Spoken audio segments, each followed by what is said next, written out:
Standard 6th. Now coming to the next part of chapter 15, air around us. इसमें हम activity 4 करेंगे। So children, so far we have seen about different components of air. Activity 4 में हमें एक Sunny room find out करना है जिसमें enough sunlight मिलती है, आइदर एट योर हाउस और school. We have to close all the doors and windows and put pulled out pull the curtains so that the room becomes dark। इसके बाद हमें एक डोर या विंडो जो सन की ओर फेस करता है उसे हमें ओपन करना है, जहाँ से थोड़ी सी लाइट अंदर आती हो, through a small slit and we have to look carefully. तो अगर हम ध्यान से देखेंगे तो we can observe that they are number of small particles of dust present in the air. इस छोटे से जो जो यहाँ धूप आती है, इस छोटे सी जगह से या स्लिट में से, उसमें हम बहुत सारे डस्ट पार्टिकल्स देख सकते हैं। तो इससे पता चलता है कि एयर कंटेन्स डस्ट पार्टिकल्स, और यही हवा हम इनहेल करते हैं जो हमारे ब्रीथिंग में या रेस्पिरेशन के दौरान हमारे बॉडी के अंदर जाता है। लेकिन हमारे नोस्ट्रिल्स में, नाक में फाइन हेयर्स और म्यूकस होते हैं, जिसकी वजह से ये जो डस्ट पार्टिकल्स है वो डायरेक्ट हमारे रेस्पिरेटरी ऑर्गन में या रेस्पिरेटरी सिस्टम में नहीं जाते हैं, वो इन हेयर्स में चिपक जाते हैं, so that our body is prevented from these dust particles.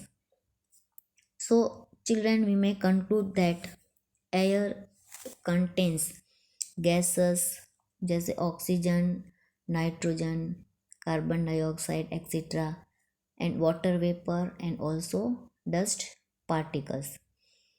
लेकिन however there are variations in composition of air. Air में ये जो गैस है वो उसका कंपोजिशन अलग अलग होता है। यहाँ पे आप देख सकते हो carbon dioxide, water vapour and other gases कितने परसेंटेज में होता है। यहाँ पर नाइट्रोजन सबसे ज़्यादा होता है। In fact 2 gases together make up 99% of air, and remaining 1% is constituted by carbon dioxide and few other gases। Carbon dioxide और दूसरे गैस 1% इसका कंपोजिशन एयर में होता है। Now sub topic 15.3, how does oxygen become available to animals and plants. जो plants और animals है या जो वाटर और सॉइल में रहते हैं, प्लांट्स एंड अदर ऑर्गेनिजम्स, उनको किस तरह से हवा मिलती है। इसके लिए हम एक्टिविटी 5 करेंगे। इसमें हमें कुछ पानी लेना है ग्लास में या मेटल कंटेनर में।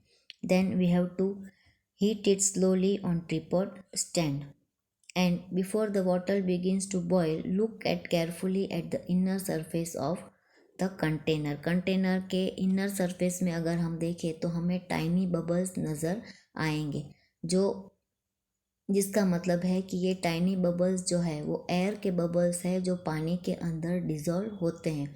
जैसे ही हम पानी को हीट करेंगे, ये जो एयर जो पानी के अंदर है वो एस्केप होना शुरू हो जाएगा। As you continue heating, water itself turns into water vapour. Water vapour खुद वाटर वेपर में कन्वर्ट हो जाए वाटर खुद वाटर वेपर में कन्वर्ट हो जाएगा। And we learned that in chapters 8 and 9 that animals living in water use dissolved oxygen। जो पानी में डिजोल्व ऑक्सीजन होता है वो पानी के अंदर रहने वाले ऑर्गेनिजम्स इसमें से रेस्पायर करते हैं। नाउ इन एक्टिविटी 6, अब मिट्टी में या सॉइल में रहने वाले ऑर्गेनिजम्स को कहाँ से ऑक्सीजन मिलता है। Do you see we have to take a lump of dry soil. Dry soil हमें एक मुट्ठी भर लेना है इन ए बीकर और ग्लास, और उसमें हमें थोड़ा सा पानी डालना है। Then do you see bubbles coming from the soil, soil में से हमें कुछ बबल्स निकलते हुए दिखाई देंगे। तो जब हम लंप ऑफ सॉइल में वाटर डालेंगे, it displaces the air which is seen in form of bubbles. तो एयर बाहर निकलना शुरू हो जाएगा पानी में, जिसको हम बबल्स के रूप में देख सकते हैं। तो जो सॉइल में रहने वाले ऑर्गेनिजम्स है and plant roots respire in this air.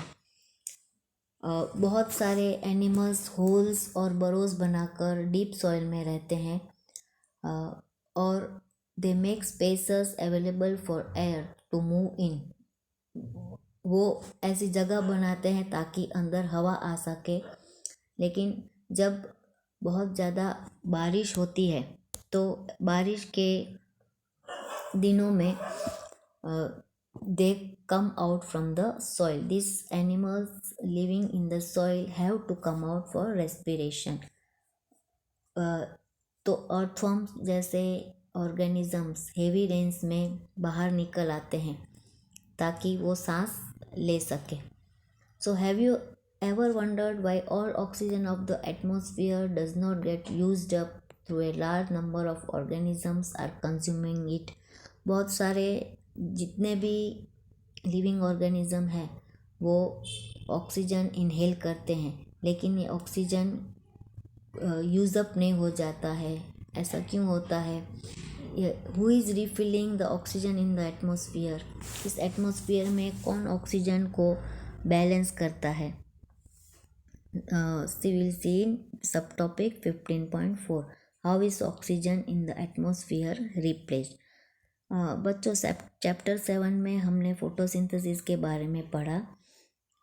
इस प्रोसेस में प्लांट्स अपना खाना खुद बनाते हैं और इसमें ऑक्सीजन बाहर निकालते हैं। तो ये plants also consume oxygen for respiration. Photosynthesis के लिए प्लांट्स जो है वो हवा में कार्बन डाइऑक्साइड होता है वो कंज्यूम करते हैं और इसकी मदद से वो फोटोसिंथेसिस करते हैं। But they produce more oxygen, और रेस्पायर करने के वक्त वे बहुत ज़्यादा ऑक्सीजन प्रोड्यूस करते हैं। So it is obvious that animals can not live without plants. Animals plants के बिना नहीं रह सकते हैं। And the balance of oxygen and carbon dioxide in the atmosphere is maintained through respiration in plants and animals and by photosynthesis in the plants। तो plants और animals के respiration से और photosynthesis की वजह से जो हवा में ऑक्सीजन और कार्बन डाइऑक्साइड का बैलेंस है वो बना रहता है। यहाँ पर हम अप्रिशिएट करेंगे कि how important air is for life on earth. Air कितना इम्पोर्टेंट होता है। यहाँ पे हम एक विंडमिल का फिगर देख सकते हैं। विंडमिल विंड से रोटेट होती है और ये windmill is use to draw water from tubewells to run the flour mill. How windmills are use to produce electricity. इससे इलेक्ट्रिसिटी भी पैदा होती है। तो air helps in movements of sailing yards, gliders, parachutes and aeroplanes. Birds, bats, insects can fly due to presence of air. ये सभी हवा में उड़ते हैं। And air also helps in dispersal of seeds. नए प्लांट को जन्म देती है क्योंकि सीड्स एक जगह से दूसरी जगह विंड के द्वारा डिस्पर्स होते हैं। So air plays very important role also in water cycle. So in this way children, air is very important for us in our life. So children, in this chapter we learned about components of air. Then we learned how where is air present. We learned some activities and how plants and animals require air, as well as how oxygen and carbon dioxide is balanced in the air, as well as about windmill. We'll continue our textual exercise in our next session.